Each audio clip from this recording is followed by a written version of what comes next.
안녕하세요. 한림과학원입니다. 한림과학원에서는 2022년도 2학기를 맞이하여 제 5번째 디지털 인문학 특강 시리즈를 계획하고 있습니다. 오늘은 그 세 번째 시간으로 한양대학교의 김태경 선생님께서 강의를 해주시겠습니다. 김태경 선생님은 여러 한국어 빅데이터를 구축하신 것으로 잘 알려져 있습니다. 오늘 그 특강에서는 김태경 선생님의 노하우와 팁을 확인할 수 있는 시간이 될 것으로 기대합니다. 네, 그럼 김태경 선생님 모시고 특강을 듣도록 하겠습니다. 다만 오늘 특강은 이제 동영상으로 진행돼서 저번과 달리 줌으로 진행하는 것이 아니라 동영상으로 진행됩니다. 동영상 강의 시청 후에 안내해드린 줌 주소로 질의응답 시간을 갖도록 하겠습니다. 끝까지 많이 참여해 주시면 감사하겠습니다. 그럼 김태경 선생님의 특강을 듣도록 하겠습니다. 감사합니다. 안녕하십니까. 한양대학교의 김태경입니다.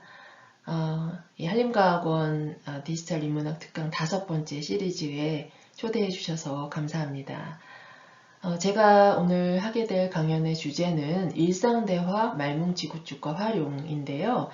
그동안에 이 20여 차례가 넘는 디지털 인문학 특강을 거치면서 이 국내 말뭉치 구축의 전반적인 현황에 대해서는 충분한 소개가 이루어졌다고 생각이 듭니다.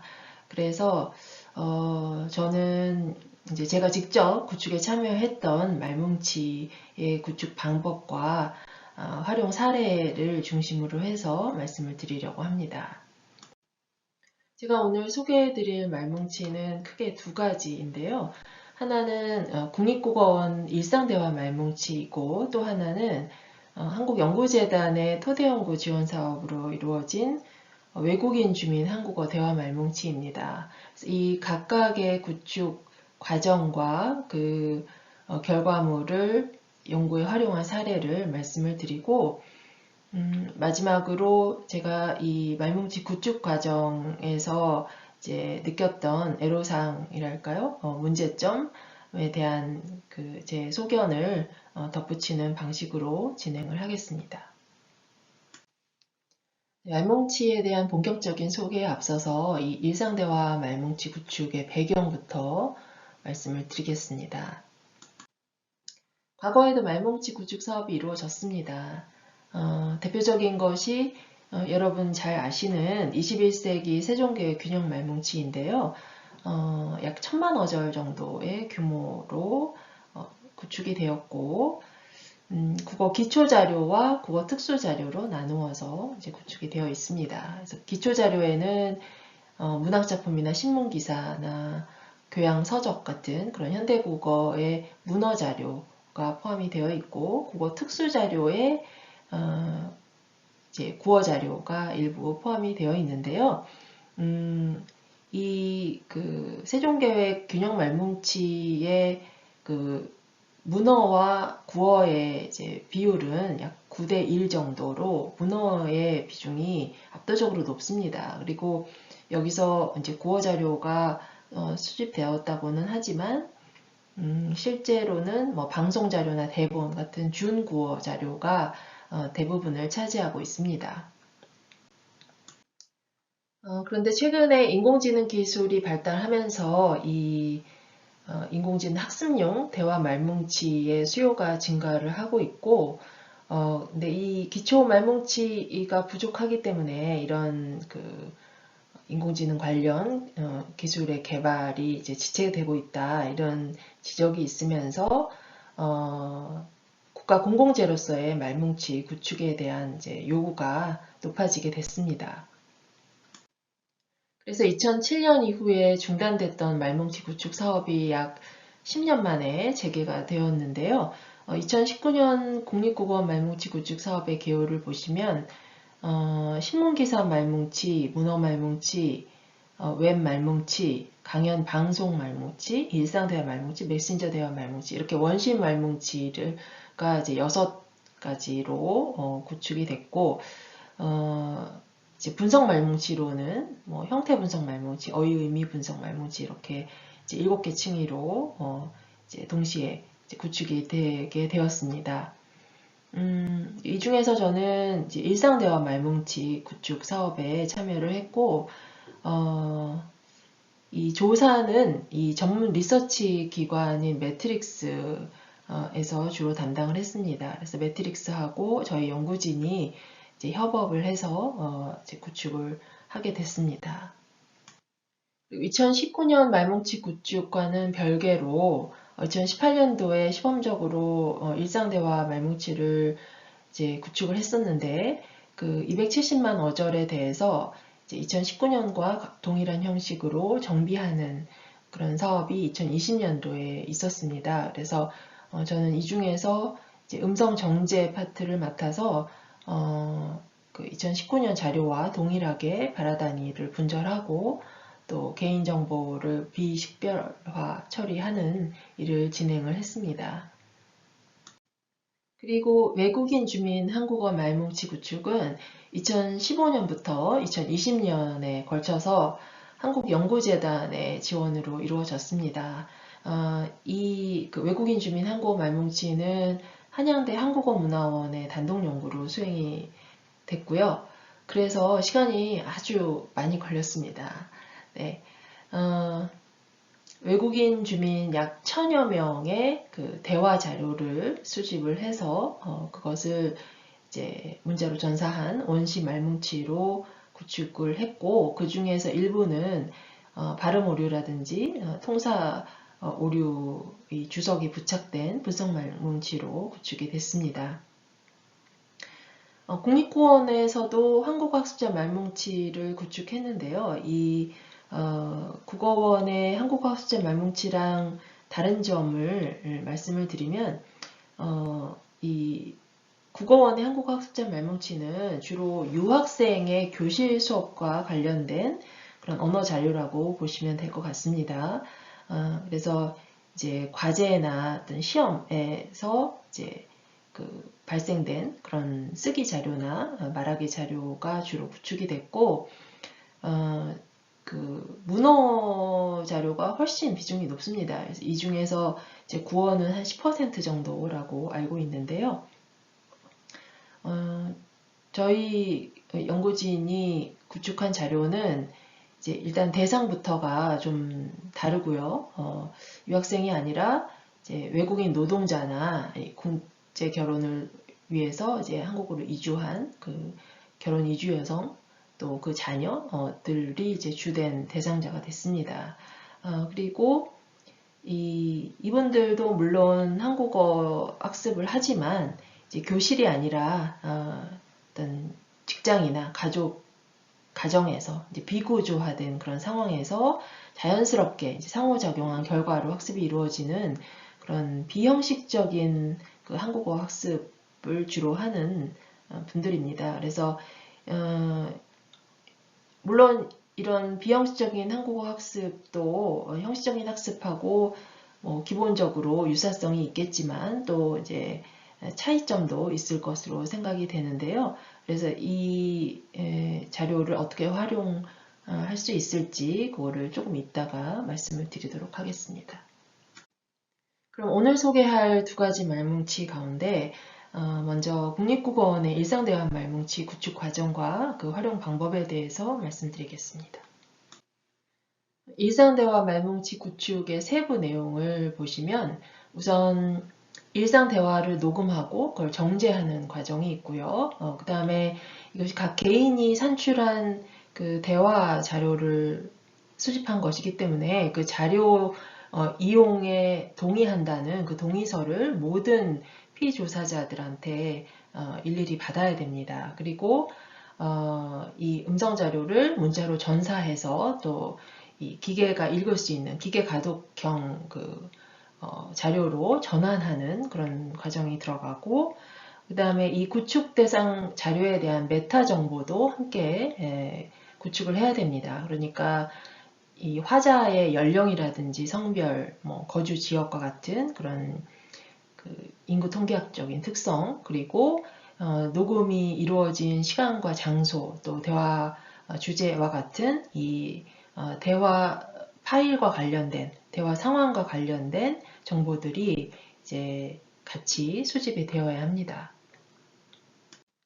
과업 수행 절차를 말씀드리면 먼저 음성 자료를 수집해서 그 녹음 파일과 자료 활용 동의서 그리고 이제 화자 정보와 같은 그런 메타 정보를 모두 그 통합 파일 서버에 업로드를 합니다. 그러면 이제 그 전사팀에서 그 녹음 파일을 다운로드한 후에 이제 전사를 수행을 하게 되고요. 그 다음에 다시 그 결과물을 통합 파일 서버에 업로드하면 이제 음성 정제팀에서 그 자료를 출력해서 이 전사 이 단위하고 이 음성 분할 단위를 일치하도록 하는 그 정제 작업을 수행을 합니다. 그리고 개인정보 비식별 처리와 같은 후처리 과정을 거쳐서 이제 다시 자료를 등록하는 그런 순서로 작업을 진행을 했습니다.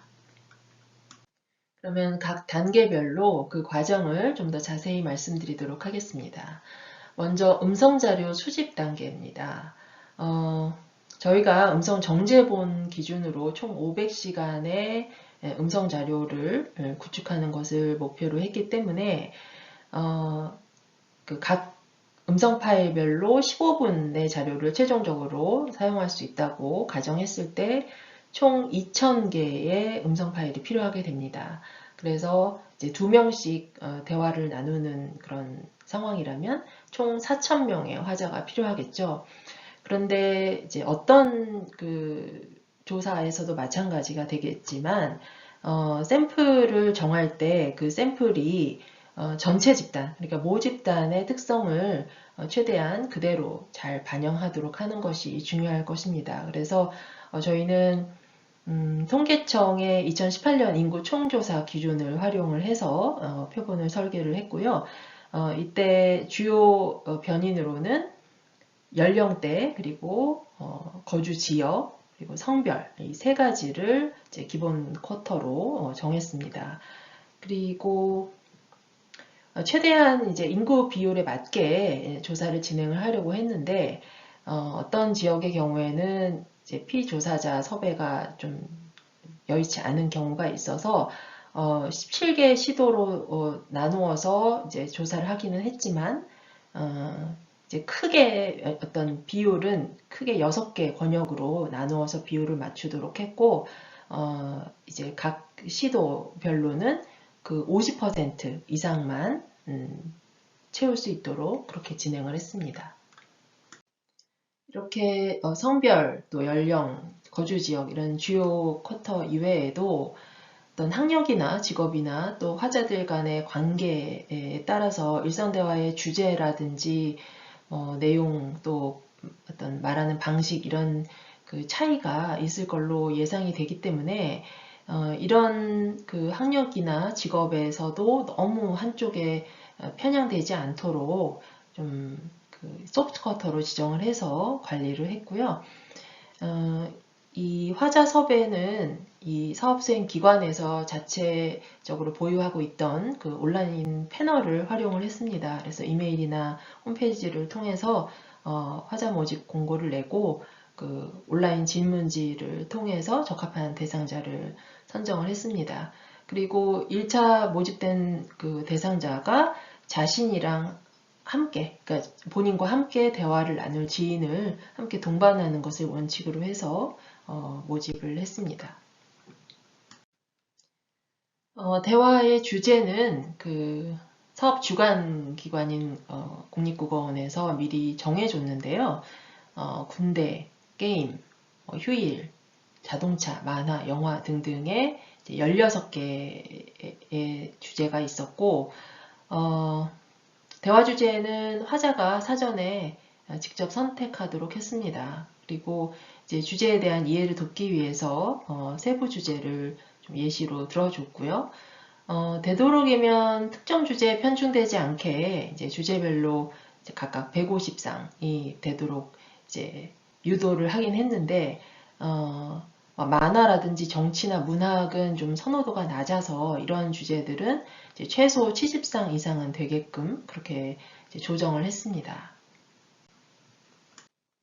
녹음은 전국의 17개 장소에서 동시에 진행이 됐고 2명의 화자가 한 공간에서 어떤 특정 주제에 대해서 나누는 그런 일상 대화를 녹음을 했습니다. 한 공간에서 두 명의 화자가 말을 하지만 그것이 이제 별도의 채널로 분리되어서 이제 저장이 될 수 있도록 투 채널 녹음기를 사용을 했고요. 헤드셋 마이크를 각자 착용하고 말을 하도록 했습니다.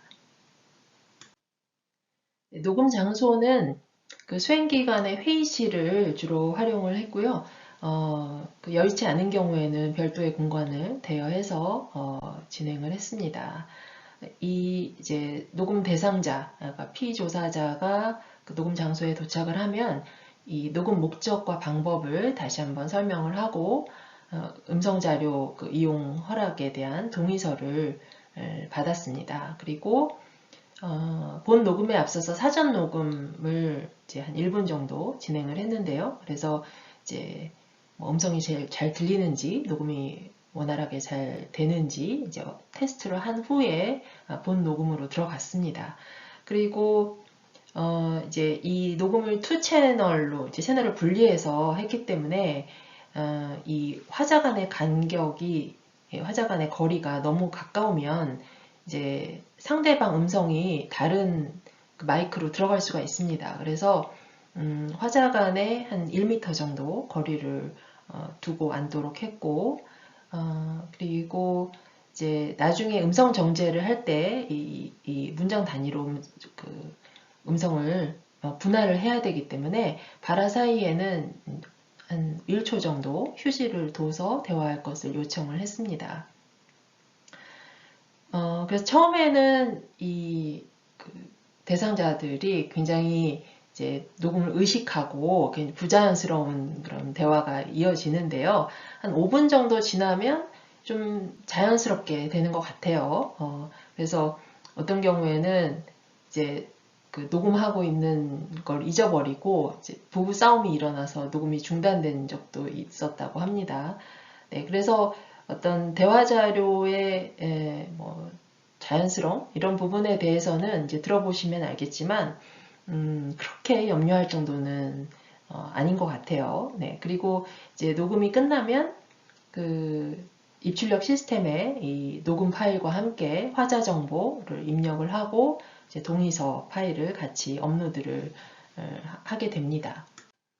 그 통합 관리 시스템에 화자 정보가 입력된 화면을 보면은 각 채널별로 그 화자의 생년월일, 성별, 또 뭐 직업, 학력, 출생지, 주 성장지, 거주지 이런 내용들이 변인들이 입력된 것을 보실 수 있습니다.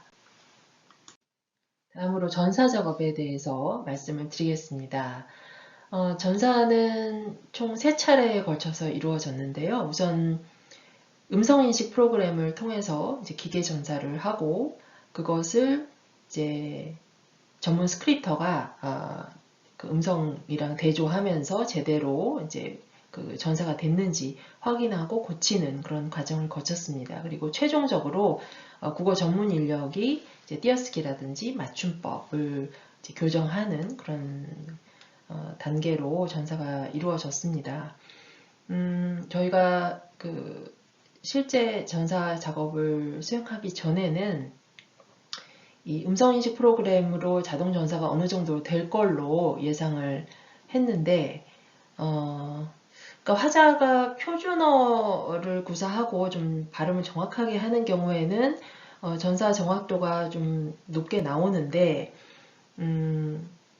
어떤 방언을 쓴다든지 아니면은 이제 축약형을 써서 말을 하는 경우에는 정확도가 크게 떨어졌습니다. 그래서 이제 평균 정확도는 한 20%에서 50% 정도 수준이었고요. 어떤 그 제주도 60대 연령 화자의 녹음 파일을 전사할 때는 사람이 그 전문 스크립터도 거의 못 알아들어서 이제 제주 방언 전문가한테 의뢰를 한 경우도 있습니다. 그리고 아예 그 기계 전사는 거의 차라리 무시하고 처음부터 전사하는 게 낫다는 그런 파일도 꽤 있었습니다. 지금 화면에 보시는 내용은 1차 전사 결과, 그러니까 자동 전사죠. 그 결과를 보인 건데요. 왼쪽에 있는 번호는 그 화자 구분을 나타냅니다. 그래서 첫 번째, 두 번째, 세 번째 행에는 1번이라고 되어 있고 네 번째 행에는 2번이라고 되어 있는데 그 1번이라고 되어 있는 것은 이제 채널 1에서 녹음된 것이고 2번이라고 되어 있는 것은 채널 2로 녹음된 그런 다른 화자가 말한 내용입니다. 한번 볼까요? 네. 근데 저번에 나한테 김치 줬잖아. 내가 잘못 가고 앉는 거 있었잖아.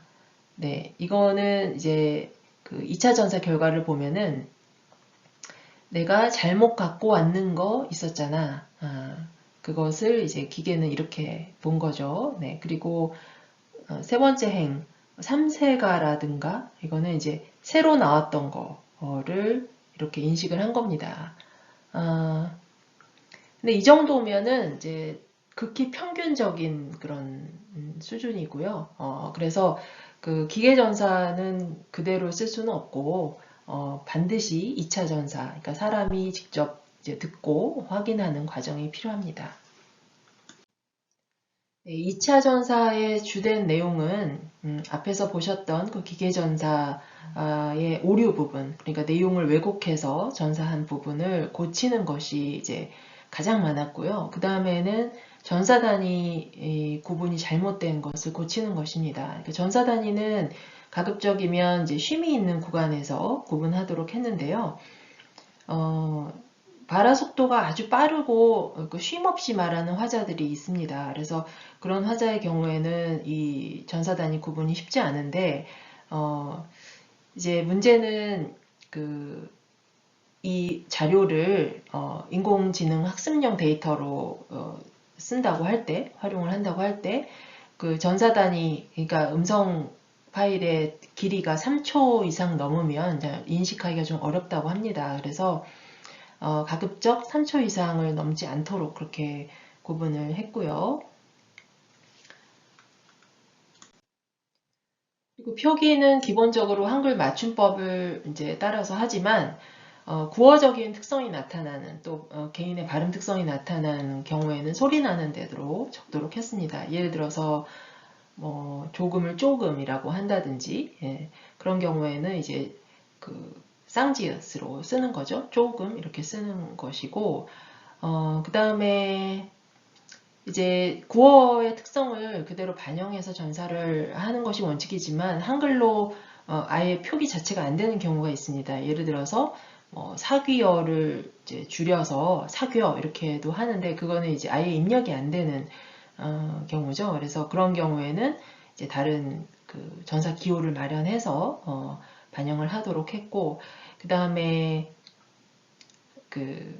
그라든지 이런 이런 군말이죠. 담화 표지로 볼 수 있는 그런 단어 뒤에는 물결표를 표시해서 구분을 하도록 했습니다. 그리고 사람이 들어도 잘 구분하기 어려운 그런 내용도 있거든요. 그래서 그런 경우에는 이제 특별한 마침표 3개를 찍는 그런 방식으로 표시를 하도록 했습니다.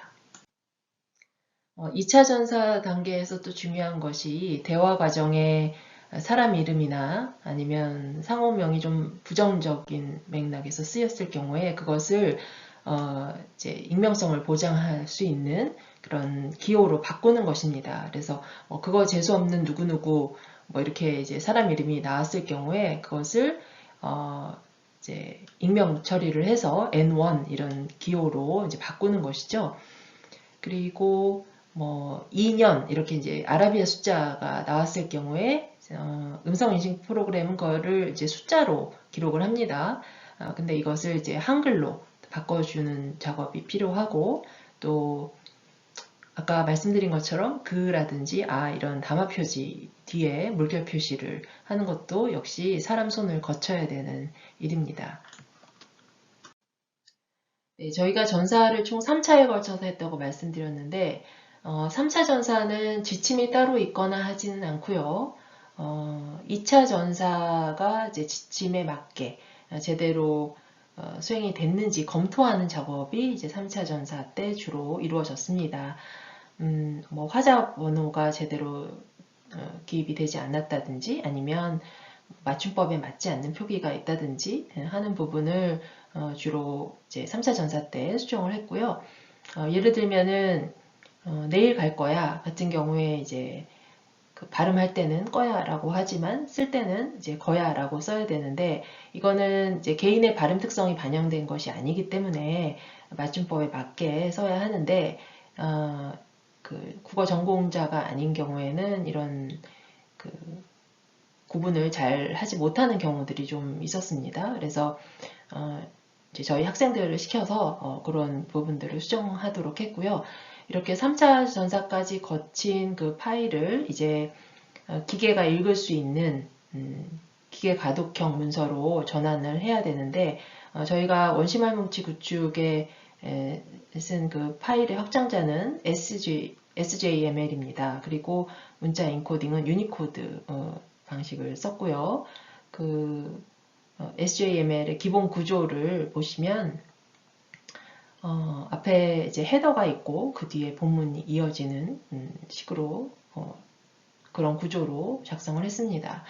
헤더는 뭐 다들 아시는 것처럼 그 메타 정보를 담는 구조죠. 그래서 보시면 이 파일의 이 자료의 어떤 유형, 그러니까 저희는 이제 일상 대화가 되겠죠. 그리고 이제 어절수가 얼마인지 그런 정보들을 쓰게 되어 있고 또 녹음 날짜 라든지 대화 주제 같은 것들을 그 소스 인포에 넣도록 했습니다. 그리고 화자 정보로는 그 성별, 연령, 직업, 출생지와 주 성장지, 현 거주지 등등을 쓸 수 있게 했습니다. 그리고 이제 그 세팅 항목에는 화자 간의 관계, 그리고 대화 장소나 대화 상황과 관련돼서 참고할 만한 그런 그 맥락, 대화 맥락에 대한 정보를 약술할 수 있도록 그렇게 구성을 했습니다. 그리고 본문, 그러니까 대화가 전사된 부분이죠. 대화 전사 과정에서 썼던 그런 전사 기호들도 다 XML 기호로 변환할 수 있도록 그렇게 이제 형식을 지정을 했습니다. 이렇게 입력된 메타 정보를 토대로 해서 헤더를 생성하고 파일에 부착하는 그리고 이 대화 전산 결과를 XML 형태로 변환하는 작업은 저희 그 연구팀에서 자체적으로 개발한 자동 변환 프로그램을 이용을 해서 수행했습니다.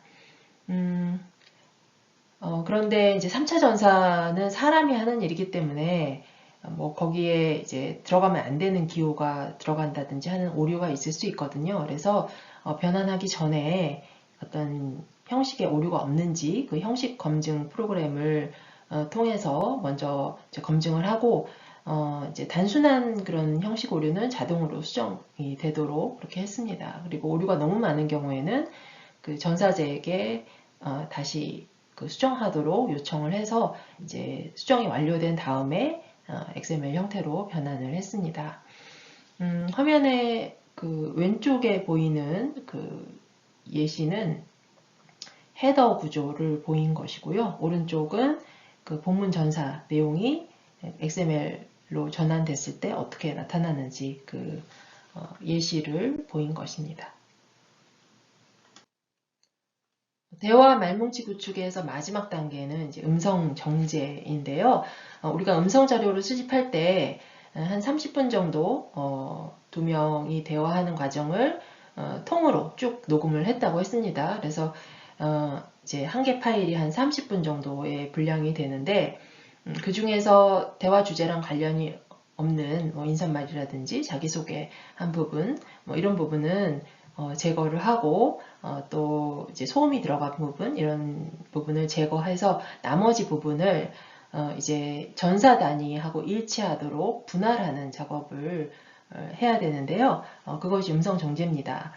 음성 정제는 우선은 이제 프락트라는 그 음성 분석 프로그램을 활용을 해서 휴지가 들어간 부분에서 자동으로 이제 분할이 되도록 했고 그것을 이제 다시 사람이 직접 들으면서 이 전사 파일의 그 단위 전사 파일에서 전사한 그 단위하고 이 음성 분할 단위가 일치하는지 확인하는 과정을 거쳤습니다.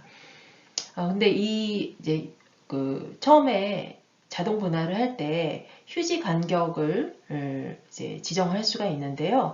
이게 사람마다 굉장히 차이가 큽니다. 그래서 어떤 사람은 어떤 문장과 문장 사이에 뭐 한 1초 정도 이렇게 그 쉼을 두는 사람도 있고, 어떤 사람은 뭐 0.2초도 안 되게 그렇게 이제 말을 쭉 이어서 하는 사람이 있어서 그 대충 이제 평균적으로 이 화자가 어느 정도의 그 발화 속도를 갖는지, 중간에 휴지가 어느 정도인지를 좀 보고 거기에 맞게 설정을 할 필요가 있습니다. 음성 정제 2차 단계에서는 이렇게 XML 문서로 된 전사 파일과 음성 파일을 같이 대조해서 봐야 되는데요. 그 전사 파일을 보면은 그 첫 번째 화자는 P1 이렇게 구분이 되어 있고, 두 번째 화자는 P2로 표시가 되어 있습니다. 그리고 이제 전사 단위별로 넘버가 매겨져 있는데요. 1, 2, 3, 4, 5, 6 이렇게 매겨져 있는데, 이것이 그 음성 분할 단위랑 일치하는지를 확인을 해봐야 됩니다. 이 프라트 프로그램을 활용을 해서 이 음성을 이제 불러온 건데요. P1 화자의 그 음성 파형은 여기 채널 1에 나타나 있고요. P2 화자의 발화 음성은 이제 채널 2에 이렇게 분리돼서 녹음된 것을 보실 수가 있습니다. 그리고 이 텍스트 그리드의 수직으로 나타난 이 바가 이제 음성을 분할하는 경계를 표시하는 것인데요. 이것이 이 전사 단위랑 일치하게 이 경계가 놓였는지를 확인을 해봐야 됩니다. 그러면 이 4번 문장, 4번 발화랑 이 음성이 일치하는지를 한번 확인을 해보겠습니다. 얼마 전에 끝난 미스 트롯 홍가인 송가인 홍자 정미애 이렇게 나온 거. 네, 그래서 이 전사 파일에서 이 전사 단위하고 이 음성 파일의 분할 단위가 일치한다면 그것은 괜찮은데, 그렇지 않고 뭐 두 개의 전사 단위가 하나의 음성 파일로 묶여 있다든지 이제 그런 경우에는 수작업을 통해서 수정을 하시면 됩니다. 그리고 같은 구어 자료라고 하더라도 어떤 대본을 읽은 그런 낭독 자료가 아니라 일상 대화를 녹음해서 말뭉치로 구축한 경우라면 그 말뭉치를 공개하기 전에 반드시 거쳐야 되는 단계가 있는데요. 그 개인정보를 비식별 처리하는 것입니다. 그래서 인명이라든지 상호명이 부정적으로 쓰였을 때 전사를 할 때는 그것을 익명성이 보장되도록 N1, N2 등의 기호를 써서 하게 되어 있지만, 문제는 그 녹음 자료에는 그 발화된 음성이 그대로 남아 있다는 거죠. 그래서 그 부분을 찾아서 삭제하는 그런 과정을 꼭 거쳐야 됩니다. 지금 화면에 보면 지금 네모나게 표시된 부분이 사람 이름이 나타난 부분인데요. 이 부분을 선택해서 이제 삭제하는 과정을 거치면 이렇게 이런 무음으로 처리된 결과로 나타납니다. 이렇게 음성 분할 경계 표시와 비식별 처리까지 끝나면 이제 프라트 스크립트를 활용을 해서 음성을 이제 분할된 형태로 저장을 할 수가 있는데요. 이제 주관기관의 요청에 따라서 이 대화 말뭉치의 경우에는 16,000Hz 그리고 16비트 샘플링으로 모노타입의 웨이브 파일로 일단 저장을 했고, 나중에 그 사운드 파일 변환기를 활용을 해서 PCM 파일로 전환을 했습니다. 여기 화면에 보시면 그 전사 단위에 나타난, 전사 파일에 나타난 그 문장 번호와 일치되게 그 파일명이 지정된 것을 보실 수 있습니다. 그리고 한 가지 팁을 드리자면은 이 자료를 어떻게 활용할지에 따라서 이제 그 저장 방식이 달라져야 되겠지만 인공지능 학습용 데이터로 이제 활용을 하려면 PCM 파일로 저장을 하는 것이 좋고요. 그 다음에 그 음성을 분할할 때 앞뒤로 200ms 이상의 휴지가 삽입되도록 분할하는 것이 좋으니까 참고하시면 되겠습니다. 이런 일상대화 말뭉치는 물론 그 산업적인 활용을 염두에 두고 이제 구축된 것들이 많지만 언어 연구에서도 없어서는 안 되는 그 귀중한 자료로 활용될 수 있다고 봅니다. 특히 뭐 지역 방언 사용 실태라든지 세대 간 언어 변이형 같은 언어 실태를 파악할 때는 이런 그 일상 대화 말뭉치의 활용이 필수적이고요. 그 밖에도 말차례 교체 양상이라든가 운율 특성에 따른 통사 해석, 통사 구조 등을 연구할 때 이런 그 실험 자료로는 좀 접근하기 어려운 그런 여러 가지 그 현상들을 보여줄 수 있다고 생각을 합니다. 대화 음성을 분석한 사례를 몇 개 보여드리면 지금 화면에 보이는 것은 그 60대 제주도 방언 화자가 발화한 그 문장의 강세구 패턴을 나타낸 것입니다. 보시면 이상하게 그런 남자를 만나가지고 네 이제 그 실험 문장에선 절대 나올 수 없는 그런 발화인데요. 네, 이 동그라미로 표시된 부분의 그 피치를 보시면 이상하게 이렇게 그 저고 저저의 그 패턴을 보이고 있는 것을 알 수가 있습니다. 두 번째 보이는 이 그림은 똑같은 제주도 화자인데요. 20대 남성 화자가 발화한 문장의 피치 곡선을 보인 겁니다. 그래서 5주 동안 어떤 거에 이것을 이제 이 문장이 발화될 때 어떤 그 음높이로 실현되는지를 보인 것인데, 이 동그라미 친 부분을 보면 5주 동안 이렇게 저, 고, 저의 강세구 패턴을 보이는 거를 알 수가 있습니다. 그래서 앞에서 봤던 그 이상하게 같은 경우에는 그 문장 처음에 오고 이제 첫 음절이 모음으로 시작하는 공통점이 있는데 그 60대 화자의 그 강세구는 이제 저고 저저로 나타난 반면에 이 20대의 화자의 그 강세구 패턴은 저고고 저로 나타났다는 차이점이 있죠. 그리고 이 차트는 그 연령 집단에 따라서 이 3음절 강세구의 성조 유형 선택 비율을 보인 것인데요.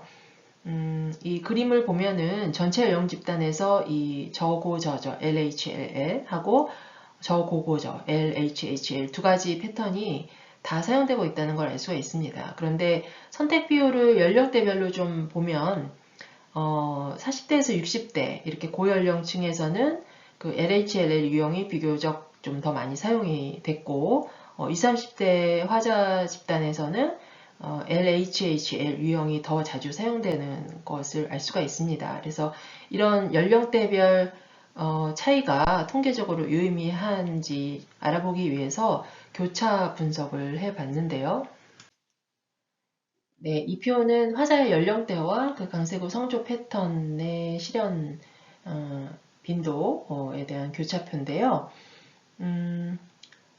물론 그 실험 자료가 아니라 자유대화 녹음 자료를 분석한 것이라서 아주 다양한 그런 성조 패턴이 나타났습니다. 그런데 그 중에서도 이 하이라이트된 두 개 유형을 좀 비교해서 보면은 20, 30대, 그러니까 20대와 30대 화자에서는 LHLL에 비해서 LHHL 그 유형을 선택한 비율이 좀 높았고요. 그 기대 빈도에 비해서 관측 빈도가 높은 거를 확인할 수 있죠. 그리고 40대 연령대 이상에서는 반대로 LHLL의 그 관측 빈도가 기대 빈도에 비해서 일관되게 높게 나타나는 것을 확인을 할 수가 있습니다. 이렇게 강세구 성조 패턴은 그 음절수나 그 두음 조건에 따라서도 달라지지만 이렇게 연령대에서도 좀 달라질 수 있다는 것을 확인할 수가 있는데요.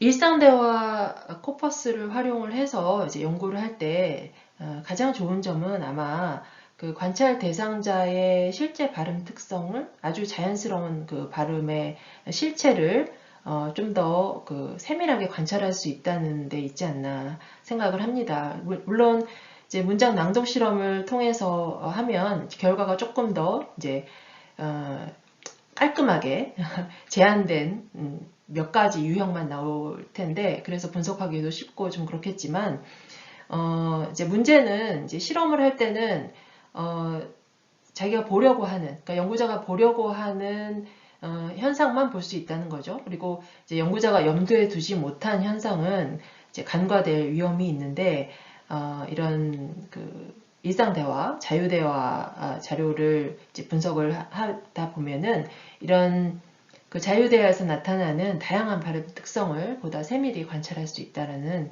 그런 장점이 있는 것 같습니다. 두 번째로 살펴볼 분석 사례는 운율 정보와 화행에 관한 것입니다. 대화 코퍼스라는 것이 이제 있기 전에는 대부분의 이제 대화 분석에서 어떤 그 발화의 의미 그리고 발화의 경계를 이제 분석해낼 때 그 발화의 명제적인 의미의 해석에 더 크게 좌우되어 왔죠. 물론 발화의 수행이라는 것이 그 명제 의미랑 관련이 없는 건 아니지만 실제로 이런 그 대화 자료, 구어 자료를 접하다 보면은 이 어떤 발화의 의미적인 완결성을 기준으로 삼는 것이 얼마나 모호한 일인가를 쉽게 알 수 있습니다. 우리가 문법론을 통해서 알고 있는 문장의 구성 요건, 그런 것들은 이제 뉴스처럼 좀 정돈되고 유기적인 구성을 가진 그런 텍스트에서는 그 어떤 의미를 확인하거나 어떤 그 발화의 경계를 확인하는 데 도움이 되지만 일상 대화 상황에서는 뭐 종결 어미가 어디에 나타났냐 이런 그 내용은 전혀 어떤 발화 경계 설정이나 화행에 도움이 되지 않습니다. 지금 화면에 그 두 개의 발화 사례가 나타나 있는데요. 위의 발화는 몰라 우리 엄마를 닮았나 봐 라는 그 문장의 그 운율을 보인 것이고 밑에 그 그림은 이제 몰라 라고 이제 말한 그 발화의 이제 운율 피치 곡선을 보인 것인데요. 두 개의 발화에서 둘 다 이제 몰라라는 그 종결 어미가 나타났습니다. 그렇지만 그 위의 발화는 몰라 우리 엄마를 닮았나 봐 이렇게 그 다음에 이어지는 말과 전혀 휴지 없이 보시면 쉼이 전혀 없다는 걸 알 수 있어요. 네. 휴지가 없이 연결된 것을 볼 수가 있고 밑에 발화는 몰라 이렇게 이제 그 문장을 끝맺을 때 나타나는 그런 굴곡성조가 나타나고 그 다음에 휴지가 이어진 것을 볼 수가 있습니다. 그래서 이렇게 그 위에 나타난 발화에서는 어떤 형태적인 구성은 똑같지만 이 몰라라는 말이 어떤 대답이라기보다는 그러게 뭐 글쎄 뭐 이런 이제 간투사 정도의 역할밖에는 하지 못하고 있고요. 이 그 운율이 또 이제 대화 진행에도 영향을 미칩니다. 그래서 이 위의 발화의 경우에는 그 화자가 이 몰라라는 말 뒤에 계속 다른 말을 이어서 하고 있는데 반면에 밑에 발화의 경우에는 이 말이 끝난 다음에 상대방 화자가 상대편이 이제 다른 그 말을 그러니까 말차례 교체가 일어난 것이죠. 그런 것을 확인을 할 수가 있습니다. 네, 은대의 경우에도 이제 종결어미로 사용되기도 하고 연결어미로도 사용이 되는데요. 그 뒤에 휴지가 이어지느냐 그렇지 않느냐에 따라서 이 발화의 경계 설정이나 해석이 달라질 수 있습니다. 이렇게 발화 경계가 어디에 놓이느냐가 이 어떤 그 문장의 의미 해석에 직접적으로 영향을 미치기 때문에 이런 일상 대화 자료를 토대로 해서 구어의 문법이 새롭게 좀 연구될 필요가 있을 것 같습니다. 이어서 외국인 주민 한국어 대화 말뭉치의 구축과 활용에 대해서 말씀을 드리겠습니다. 제가 앞에서 시간을 너무 많이 썼기 때문에 이 외국인 주민 대화 말뭉치에 대해서는 이 말뭉치가 어떻게 구성이 되어 있는지 그리고 어떻게 활용할 수 있는지에 대해서만 간추려서 말씀을 드리겠습니다. 이 외국인 주민 한국어 말뭉치의 조사 대상자가 된 외국인은 모두 1265명이고요. 일상 대화를 녹음을 해서 200만 어절 규모의 원시 말뭉치로 구축을 했습니다. 그리고 화자별로 100바라까지 이제 발음 문법 오류 주석을 작업을 수행을 해서 총 55만 어절 규모의 그 분석 말뭉치가 구축이 되었습니다. 네, 이 말뭉치 구축은 총 5년에 걸쳐서 이루어졌고요. 3차년도까지는 자료 수집과 원시 말뭉치 구축, 그리고 4차년도와 5차년도에 주석 말뭉치를 구축을 했습니다. 표본 설계를 할 때는 이 모집단이 국내에 거주 외국인 주민이기 때문에 그 특성이 최대한 반영될 수 있도록 그 행정자치부의 외국인 주민 통계 자료에 준해서 그 분포를 정했습니다. 그래서 보시면 그 국적으로는 캄보디아, 인도네시아, 미얀마, 필리핀, 태국, 베트남, 중국, 일본, 몽골, 방글라데시, 네팔, 러시아, 키르기스스탄, 우즈베키스탄 이 14개 국가가 이제 주요 국가가 되고요. 물론 기타국으로는 뭐 더 많은 국가 국적의 그 외국인들이 포함이 되지만 저희가 이제 그 기본 설계를 할 때는 이 14개 국가의 그 외국인 주민을 이제 조사 대상자로 삼았고요. 그리고 거주 목적에 따라서는 이제 외국인 근로자와 결혼 이민자 그리고 그 자녀로 구성이 되어 있습니다. 물론 행정자치부에서 이제 외국인 그 범주에 들어가는 또 다른 이제 주민 유형으로는 외국 국적의 동포도 있고 유학생도 있고 그렇지만 그 두 유형은 제외를 했습니다. 그리고 이 이제 국적과 이제 거주 유형 외에도 어떤 거주 지역과 체류 기간 그리고 직업, 연령과 같은 그런 변인 정보도 함께 수집을 해서 자료의 어떤 활용도를 높일 수 있도록 그렇게 계획을 했습니다. 말뭉치 구축 방법과 절차는 앞에서 말씀드린 일상대화 말뭉치 구축 절차와 거의 일치하기 때문에 다른 점만 말씀을 드리겠습니다. 우선 1차 전사부터 수작업으로 했습니다. 왜냐하면 외국인의 경우에 발음이 매우 부정확하기 때문에 그것을 뭐 음성인식 프로그램을 통해서 자동으로 전사하고 이런 게 아예 불가능합니다. 그래서 1차 전사도 사람이 직접 했고요. 파일당 3,000어절까지로 했습니다.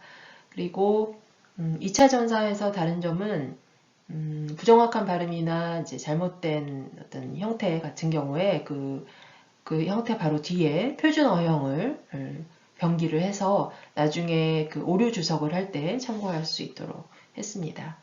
그리고 XML 파일로 전환하는 과정은 똑같이 진행을 했고요. 네, 오류 주석은 문법 오류 주석과 발음 오류 주석으로 나누어서 진행을 했는데요. 먼저 문법 오류 주석 체계를 보여드리면 여기 화면에 보시는 것과 같습니다. 이렇게 세 단계로 나누어서 주석을 했고 그 오류가 나타난 부분에 어떤 품사 정보나 어떤 그 오류 형식 등을 표시할 수 있도록 했습니다.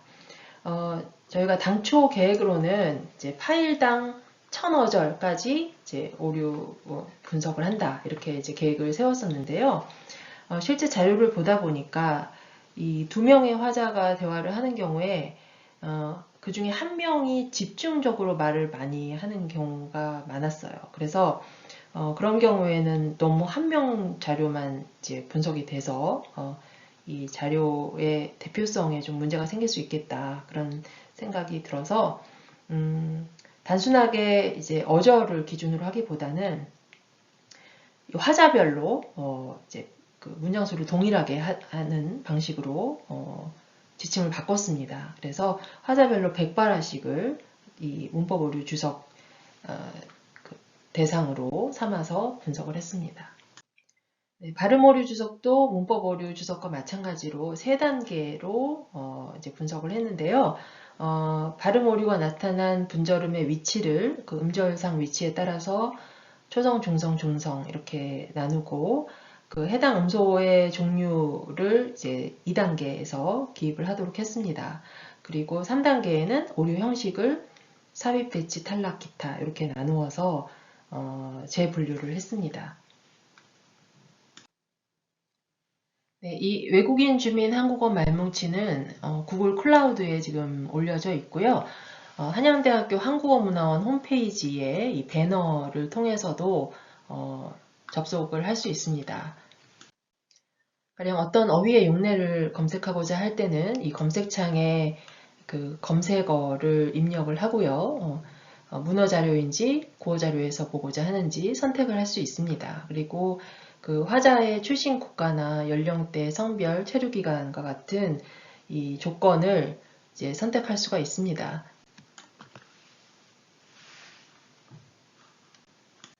지금 보시는 화면은 가령 선생님이라는 말을 검색어 창에 입력하고 검색 기능을 실행했을 때 그 결과가 어떻게 나오는지를 보여준 것인데요.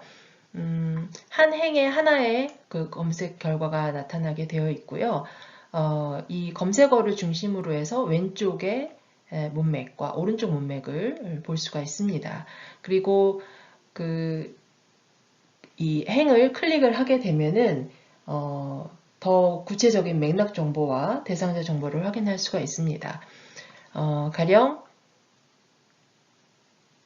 지금 현재 문장을 기준으로 해서 그 이전 문장이 뭐였는지 또 다음 문장이 무엇인지 이 전체적인 대화 맥락을 확인할 수 있도록 되어 있고요. 이 화자의 정보도 좀 더 자세하게 볼 수가 있습니다. 그래서 이 출신 국가뿐만 아니라 성별이나 나이, 연령대, 그리고 한국의 거주 기간이 얼마나 되었는지 이런 자세한 정보들을 확인을 할 수 있습니다. 다음으로 문자 음성 연동 말뭉치에서는 그 바라다니 음성 말뭉치를 사용을 해서 발음 용례를 검색할 수 있는데요. 발화 대상자 정보 중에서 출신 국가, 연령, 성별, 체류 기간을 상세 검색 조건으로 지정을 할 수 있고 그 지정할 시에 그 조건에 해당하는 검색 결과만을 표시합니다.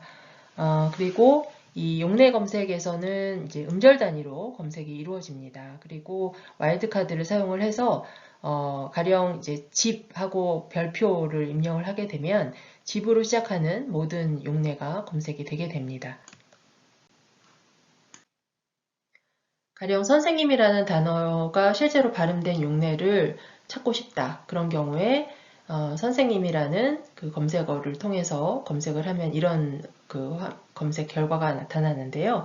이 그 선생님이라는 단어가 포함된 그 문장의 그 음성을 들어볼 수도 있습니다.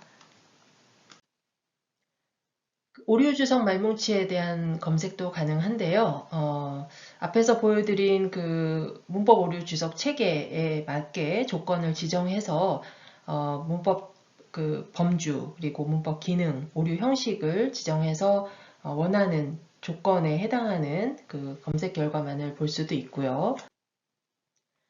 가령 주격 조사가 잘못 쓰인 그런 사례를 검색하게 되면 뭐 음식이 맛이 없습니다 라고 해야 될 것을 음식에 맛이 없습니다 라고 잘못 쓰인 이런 사례들이 이렇게 쭉 검색이 됩니다. 그리고 각각의 그 맥락 정보를 좀 더 자세히 확인하고 싶을 때 그 해당 열을 클릭을 하게 되면 아래 보시는 것처럼 그 이전 문장과 다음 문장 그리고 그 화자의 그 구체적인 정보들이 표시가 되게 됩니다. 그리고 바라다니의 음성 말뭉치에 추가된 오류 주석을 이용을 해서 발음 오류 사례도 검색을 해볼 수가 있는데요. 초성 위치에 있는 목표음 기억을 잘못 다른 음으로 대치한 사례를 검색을 하게 되면 이 화면에 보이는 것 같이 그 결과가 나옵니다. 그래서 하나씩 예를 보면 이거라고 해야 될 것을 이커라고 잘못 발음한 사례가 나타나 있는데요. 역시 그 맥락 정보를 확인하고 싶을 때는 해당 열을 클릭하게 되면 그 대상자 정보가 자세히 나타나게 됩니다. 그리고 그 음성을 듣는 것도 가능합니다. 네, 이런 외국인 주민의 일상 대화 자료를 연구에 활용한 사례를 하나만 들어보겠습니다. 지금 화면에 보이는 것은 한국어 용언 활용 오류 사례인데요.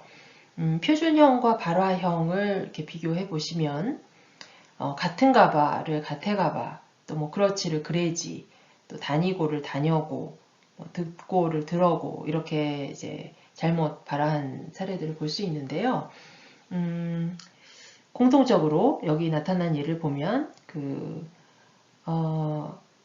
범용 어미인 아어가 결합된 그 활용형에다가 다시 또 어미를 덧붙인 그런 특징이 있는 것을 볼 수 있습니다.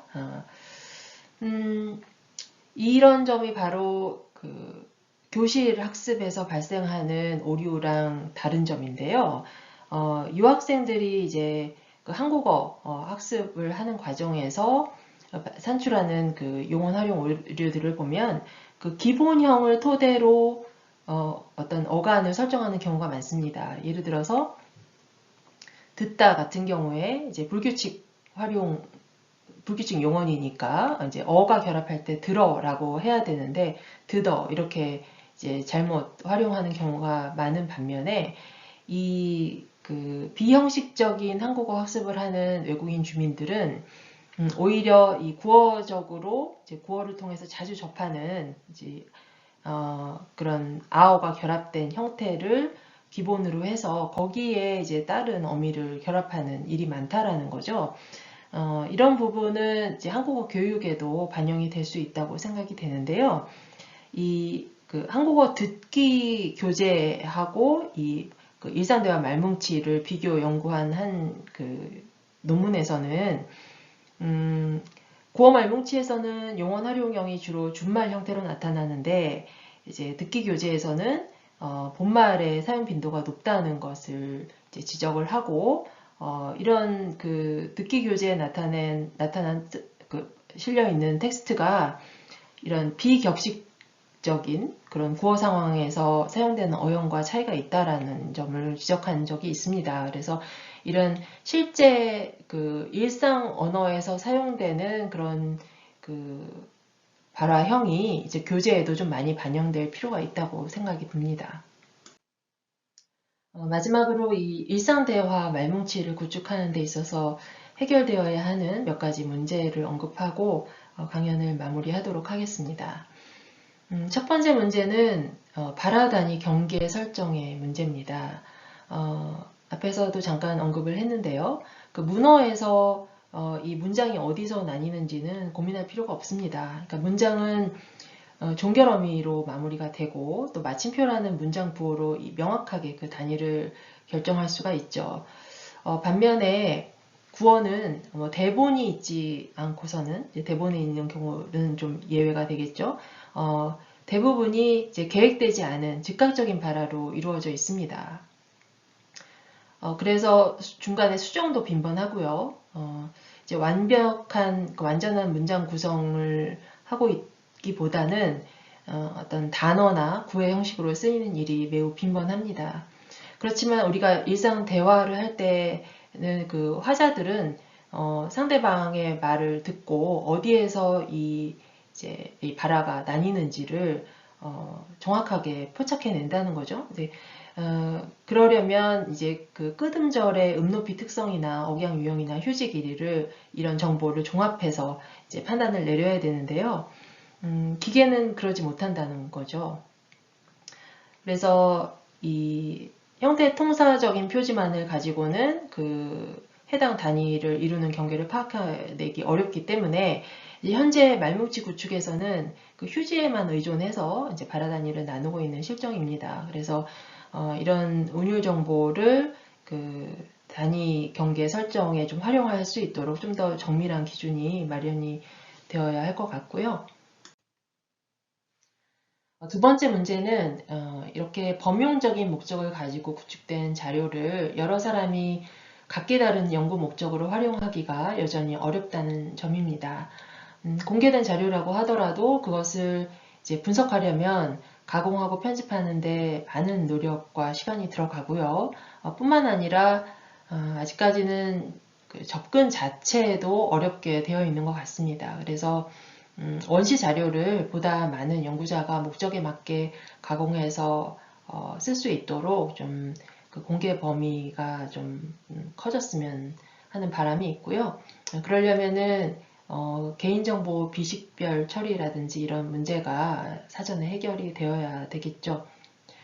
그 다음에 수집 자료의 균형성과 자연성도 이제 좀 문제가 된다고 생각이 되는데요. 일상대화 자료를 수집할 때 사전에 이제 그 주제를 몇 가지로 정해서 주는 경우가 있습니다. 근데 이렇게 화제를 제안한다고 할 때 자연스러운 대화가 이루어질 수 있나 하는 우려가 좀 되고요. 그다음에 대화가 진행되다 보면은 저절로 화제가 바뀌는 경우가 있는데요. 그럴 때 조사자가 개입하는 것이 과연 적절할까 하는 생각이 있습니다. 실제로 이제 조사하고 나서 그 결과를 보면 한 주제에 대해서 15분 이상 대화가 지속되는 것은 상당히 어렵습니다. 그래서 이제 결과적으로 30분에 평균 한 2번은 화제가 전환되는 것 같은데요.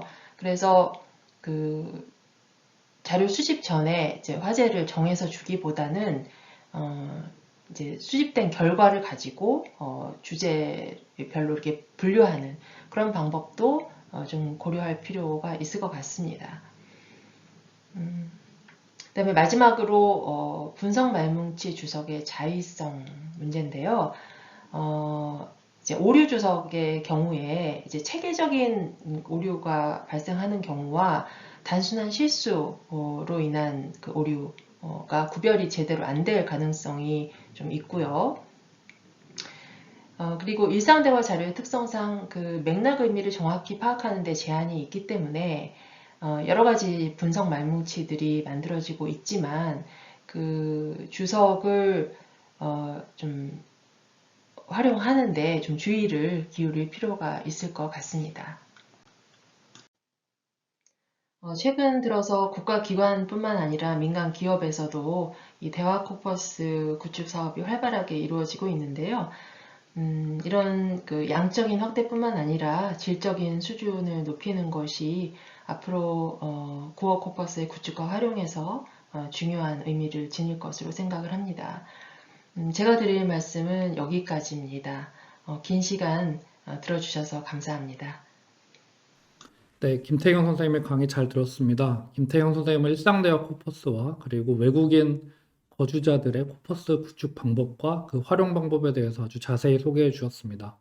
그리고 외국인 학습자 코퍼스 구축의 결과와 그 프로그램까지도 알려주셔서 아주 유익한 시간이 되었는데요. 질의응답이 많으실 것으로 생각이 됩니다. 질의응답은 약 10분 뒤에 4시 15분에 알려드린 줌 주소로 진행하도록 하겠습니다. 네, 강의해주신 김태경 선생님께 감사 인사드리겠습니다. 감사합니다.